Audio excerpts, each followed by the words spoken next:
Amigos, bienvenidos a su programa En la Palestra a través de Universal 101.3, la FM que está en la vía. Esperamos que hayan tenido una buena mañana y a partir de esta hora disfruten del almuerzo, escuchando la entrevista que hoy la vamos a sostener con el periodista Leocenis García, que está de visita acá en el estado Portuguesa y en nuestra ciudad de Guanare, promocionando un libro, pues su último libro, La Rebelión de los Tejones, libro pues que está llevando a los diferentes rincones del país para dar a conocer lo que es su visión pues del escenario país desde diferentes puntos de vista, a propósito de haber o de ser un preso político que recientemente fue liberado.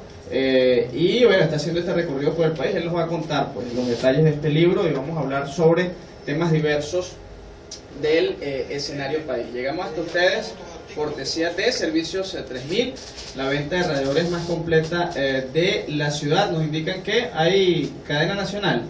Bueno, vamos a cumplir con la cadena y ya continuamos entonces. Hasta aquí esta emisión del Noticiero de la Paz. Sigamos juntos Pero construyendo la una vara caer no te ha Venezuela pegado. para todas y todos. Así era la cosa. Seguramente usted está viendo lo que piensa que cambiar el parabrisas o cualquier cristal de su vehículo es algo traumático. Cambie esa idea, porque ya llegó esta maleta Claro Ayer cuando el Parabrisas, gerente muere. un concepto nuevo en calidad. Garantía. Su empresa aseguradora podrá brindarle la solución rápida y confiable. Los transportistas y particulares cuentan también con Claro Parabrisas, modernas y cómodas instalaciones. Sí, continuamos amigos con ustedes, llegándoles cortesía de Servicios 3000, la venta de radiadores más completa de la ciudad. Los consigues allí de todo tipo y las mejores marcas para mantener el sistema de enfriamiento de tu vehículo óptimo. Estamos ubicados en la carrera 15, en la calle 14, frente a la Comandancia de Policía. Servicios 3000, también a nombre del nuevo colegio privado Agustín Codazzi, que este inicio del nuevo año escolar abre sus puertas para todos los estudiantes con cupos de segundo y tercer nivel de preescolar y también para educación primaria. El nuevo colegio privado Agustín Codazzi está ubicado en la calle 14, entre carreras 13 y 14, donde funciona la guardería El Jardín de Hada. También llegamos a nombre del doctor Jimeno Mendoza, médico internista. Él ofrece atención en su consultorio en la clínica Las Mercedes, ubicada a media cuadra del Banco Mercantil. Puedes contactarla en previa cita por el 0426-653-1492. Doctor Jimeno Mendoza, médico internista. También a nombre de Carlos Manuel Terán de Julián Terán, que te invita a pensar en grande y te ofrece toda la asesoría para la compra y venta de vehículos nuevos o usados. También te ofrece repuestos para vehículos y motos, cauchos nuevos o usados. Lo que buscas en este sentido lo consigues allí en Carlos Manuel Terán de Julián Terán, en la avenida José María Vargas, frente a la estación de servicio El Hierro. También a nombre del Consejo Municipal de Sucre, que trabajan con la gestión de José Gregorio Rodríguez, el concejal presidente, quien tiene contacto directo con las comunidades para interpretar sus necesidades y plasmarlas en el ordenamiento jurídico municipal. Consejo Municipal de Sucre. Ahora vamos con personajes que son noticia en la palestra. Sí, como les dije al inicio del espacio, hoy nuestro invitado es Leocenis García, periodista, editor del diario Sexto Poder, que fue expropiado por el gobierno nacional y está haciendo este recorrido por todo el país para promocionar su libro La Rebelión de los Tejones. Bienvenido, Leocenis, al espacio y bienvenido a Guanare. Saludos, Daniel, saludos al Estado portugués, saludos a la gente de Guanare. Un placer estar con ustedes. Bueno, tú me dirás.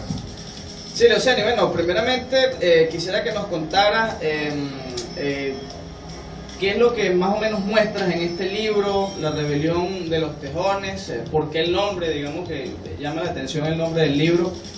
Ofrece unos detalles y luego vamos desarrollando un poquito esos temas. Mira, el tejón es un animalito oriundo del Sudáfrica que mide 50 centímetros, que si tú te lo encuentras en la esquina le pones un lacito en la cabeza y lo sacas a pasear como un perro chau chau. Pero cuando tú le quieras poner leche al perrito, él va a dejar la leche que tú le pones y va a ir en busca de su alimento, él mismo. Y cuando se encuentre en el camino la cobra lo va a atacar, él va a pelear con la cobra la va a vencer, se la va a comer. el veneno le va a hacer efecto y lo va a tirar al suelo por 10 minutos, a los 10 minutos se vuelve a levantar y lo llaman el tejón de miel porque se alimenta principalmente de los panales de abejas. Las abejas lo están picando y él no se detiene mientras las abejas lo están picando y come la miel y cumple su objetivo.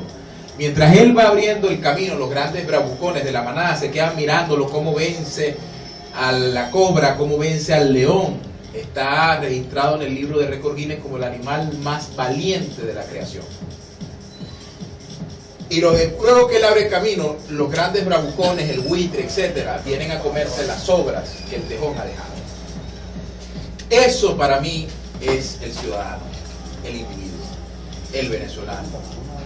Van buscando sus propios fines y en la medida que van buscando sus propios fines, sus propios sueños, van abriendo el camino y los otros vienen por las obras. Por eso cuando yo hablo de la rebelión de los tejones, estoy hablando de una verdadera revolución. La revolución de la gente, del ciudadano. Porque en Venezuela se nos ha hablado de revolución en el 58, en el 98, y no ha habido ninguna revolución. Porque ¿qué revolución puede haber en que tú no vivas para ti, sino que tú seas una suerte de cordero, que cuando yo desde el Estado así lo quiera te puedo sacrificar, como los jefes de las tribus triviales tomaban a un individuo y lo mataban para que lloviera, para que viniera la comida, para el beneficio del pueblo? Así obra lo que nosotros conocemos como el estatismo moderno, que es la enorme obra del populismo. ¿Tú crees que el estatismo, digamos, de la Cuarta República y el de la Quinta son parecidos en ese sentido o no? No, uno es más grande que otro. ¿Cuál es más grande y cuál es más pequeño? A partir del 58 la socialdemocracia empezó a engordar algo que en principio Gómez creó muy bien. Gómez es el presidente que le dio la modernidad a Venezuela. Creo que ha sido el caudillo más inteligente que ha tenido Venezuela, aun cuando yo soy un gran crítico del caudillismo, y en la rebelión de los tejones voy explicando el nefasto papel del caudillo y de los intelectuales al servicio del caudillismo, que yo llamo los chamanes. Gómez organizó el Estado moderno, es decir, le dio el ejército, la hacienda pública, pero la socialdemocracia, cuando toma el poder en el año 58, hizo al Estado muy grande y fue haciendo al ciudadano muy pequeño. Y con la llegada al poder del presidente Chávez, el Estado se convirtió en todo. En el pasado decíamos, por ejemplo, que PDVSA era un Estado dentro del Estado. Con Chávez en el poder, PDVSA se convirtió en el Estado. Es decir, el que maneja los billetes es el que maneja el país. Y esa política, esa manera de ver el país es lo que tiene a la gente hoy como harapientos, como bestias de carga, como animales en colas. Para ti, son Chávez esas fue medidas también, populistas. ¿no? Claro. ¿Y un caudillo Todos inteligente son o no fue tan caudillos. inteligente? Los caudillos nunca son inteligentes, porque los caudillos consideran que los ciudadanos son súbditos, esclavos, que son unos eternos infantes que no pueden valerse por sí mismos, que hay que cuidarlos desde la cuna hasta la tumba. El caudillo pretende ser mejor que el padre de la familia, porque el padre de la familia, cuando uno es padre, uno quiere darle educación a sus hijos y los acompaña hasta que se gradúan, pero uno jamás le dice al hijo que uno lo va a acompañar cuando se case con la mujer, o a la hija que lo va a acompañar cuando se case con el marido, y que uno va a estar ahí pendiente hasta que se mueran y va a estar pendiente del velorio. No, ellos tienen que hacer su vida.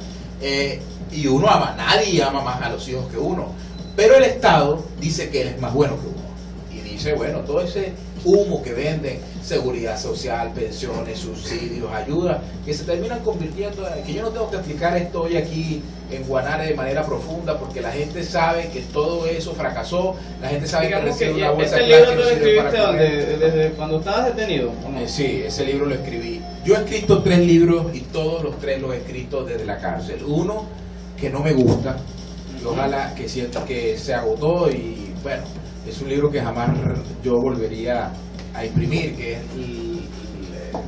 Cuando las piedras hablan, que escribí en Tocuyito en el año 2008. Luego escribí en la cárcel de Tocuyito, donde yo estuve 10 años preso.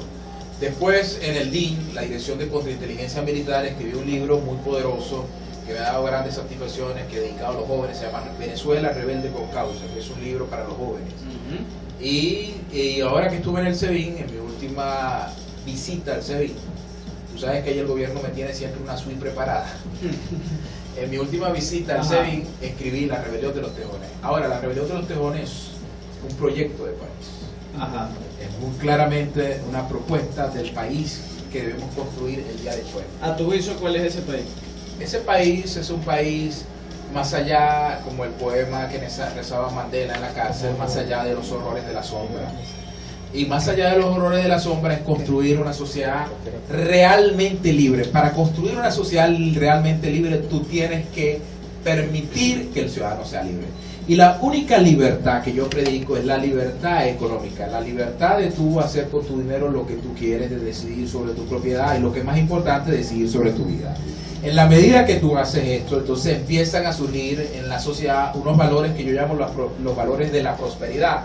El mérito, la libre empresa, la libre competencia, el reconocimiento del trabajo, el libre acuerdo voluntario entre consumidores y productores, el acuerdo salarial entre patronos y obreros. No hay nada más desigual, no hay nada más absurdo que el salario mínimo. El salario mínimo se basa en la premisa de la igualdad, que todo el mundo es igual. Usted que se levanta a las 8 de la mañana, que va temprano de su trabajo, debe ganar lo mismo que el que se levanta a las 10 de la mañana. Y eso es injusto. Lo que debe corresponder, claro, en una economía que funcione, es un acuerdo voluntario, la libre contratación entre los patronos sin que el Estado media eso. Cuando tú construyes esa sociedad, inmediatamente florece la prosperidad económica y tienes sociedades como ¿quién, Leoceni? Bueno, te cuento, como Hong Kong, como Japón, como Israel, como Estados Unidos, como Chile, como Reino Unido, como Alemania, etc. Ahora, cuando tú te empeñas en controlar la vida a la gente, los pensamientos, la sexualidad, en controlar la vida económica, en controlar las comunicaciones en las redes, entonces tú conviertes un país en una aldea, conviertes un edificio en un rancho.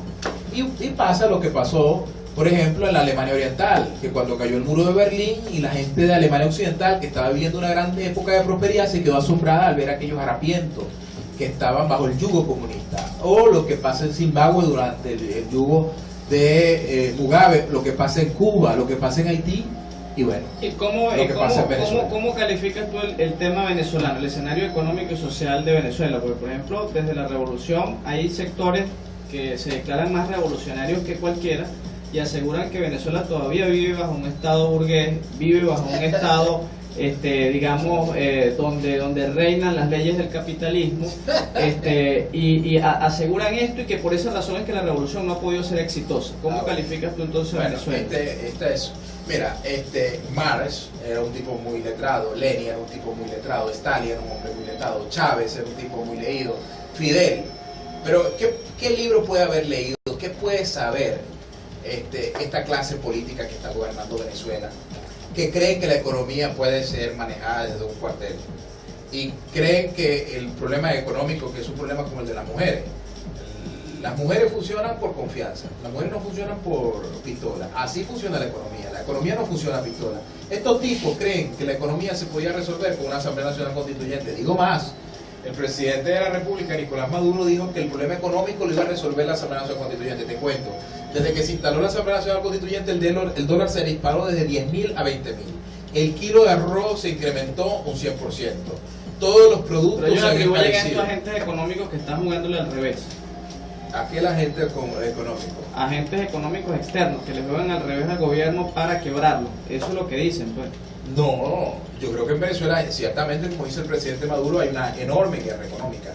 Esa guerra económica la dirige él y sus ministros desde el Palacio de Gobierno. Yo les voy a explicar una cosa sencilla a la gente de Guanare, porque ahora todos sabemos una cosa en economía básica, que es el dólar. Todo el mundo en la mañana se levanta, ¿cómo está el dólar? Entonces ya sabemos si el celular sube, si el arroz sube, porque, miren, ¿quién es el principal? El dólar es un indicador inflacionario. ¿Quién es el principal digamos, beneficiario del dólar paralelo? El gobierno. Me van a decir, pero ¿cómo vas a decir eso? Yo sé ni si es que el gobierno dice que es Dollar Today. Que es Dollar Today que nos tiene en esa guerra. Yo les voy a decir, no es Dollar Today. El que maneja Dollar Today es el gobierno. Dollar Today refleja unas transacciones en el mercado. ¿Por qué?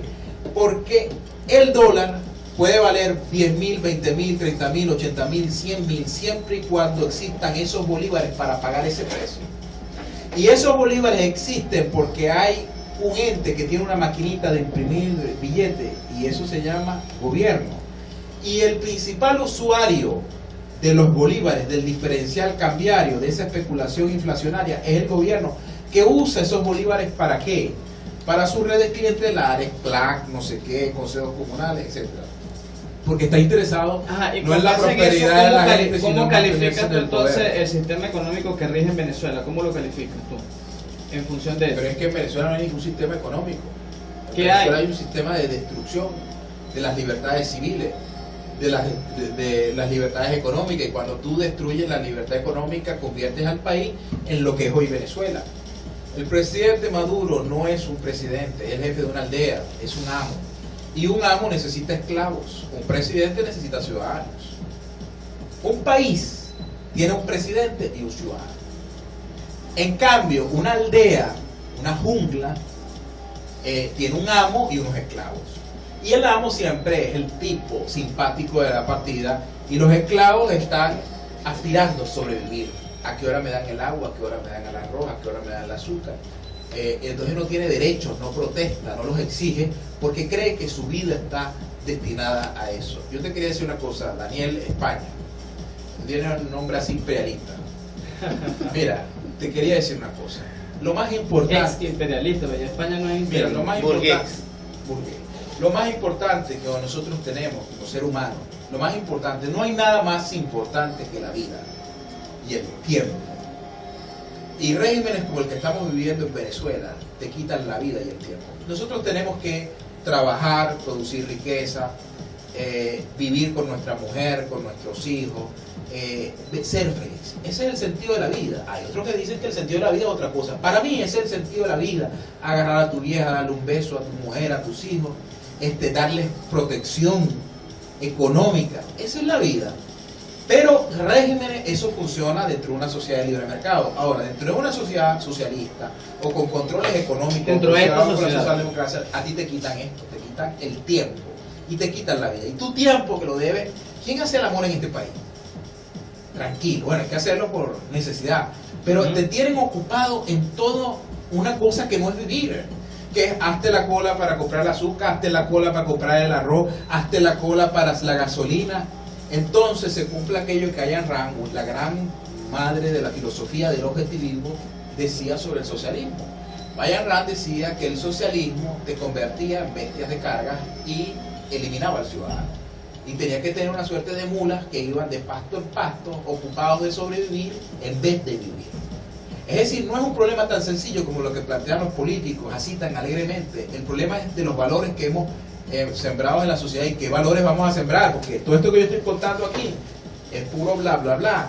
Si nosotros no construimos una cosa distinta, ahora no lo vamos a construir volviendo al pasado, no lo vamos a construir eligiendo para que gobiernen Venezuela y digan qué camino vamos a emprender aquellos que ya gobernaron Venezuela y que parieron las causas para traer a esta ahí gente donde al poder. voy, la rebelión de los tejones, ¿cómo, digamos, propicia ese accionar ciudadano para cambiar ese modelo que tú propones? Mira, empoderando a la gente. ¿Qué llamo yo empoderar a la gente? Que tú tengas el grado de comprensión que el ciudadano es más importante que el Estado. Y que la gente que está en el Estado son unos empleados. ¿Cómo es posible que tú vas a un registro público y el tipo te ve con una cara como que si él te está haciendo el favor? En estos días me pasaba algo en los tribunales, ¿no? Yo estaba haciendo una cola, salimos de discusión ahí con el tipo de los tribunales. Bueno, yo soy he cambiado muchísimo, ¿no? Yo antes era más violento, ahora soy más pacífico, pero sé cómo defenderme. Entonces el tipo intentó atropellarme. Yo le dije, venga acá, señor, usted sabe ese carnet que usted tiene aquí, ese carnet lo pago yo con mis impuestos. Y el sueldo a su mujer y a sus hijos lo pago yo. Y toda esta gente que está haciendo la cola. Entonces, esa es una conciencia ciudadana de que el presidente de la República es un empleado de uno, el gobernador, el alcalde. Entonces, estos tipos andan con escoltas como que si fueran más importantes la gente. No, en la sociedad avanzada, lo importante es el ciudadano. Porque lo que define las relaciones comerciales y económicas no es la mano del Estado, sino eso que llaman la mano libre del mercado. Y el que manda no es el gobierno, sino el ciudadano. Y entonces, este lápiz vale 100, no porque lo dijo el gobierno, sino porque yo lo decidí. Yo decidí comprar este lápiz, te lo compro a ti en 100 o al amigo que me lo está vendiendo en 20, y yo soy el que tengo el poder, el ciudadano. esa sociedad es la que tenemos que construir, que no es nada utópico, es lo que tenemos en Hong Kong, Japón, Estados Unidos, Chile, Alemania, en Europa, y eso lo podemos en Colombia, en parte, porque en Colombia también hay muchísimo petróleo. Ahora, Leoceni, vamos a cumplir una pausa comercial. Al regreso me gustaría tocar temas importantes como lo que es el tema de los presos políticos. ¿Y esto no era importante? Sí, pero otros adicionales. El tema de los presos políticos, tú fuiste preso político y en el país hay una gran cantidad de personas que han participado en protestas y que están detenidas. Me gustaría que nos reflexionaras cuál es la visión que tienes tú de ese tema. El tema del diálogo, que también está nuevamente, digamos, renovándose, porque en República Dominicana se están dando unos nuevos ensayos de diálogo. También el tema de las elecciones regionales, que hay mucha polémica con respecto a la participación o no de la oposición en este proceso. Y me gustaría saber si tú crees que la oposición, de llegar al poder, pudiera ser un brazo para ejecutar esa idea digamos, de escenario económico y social para el país. Vamos a la pausa.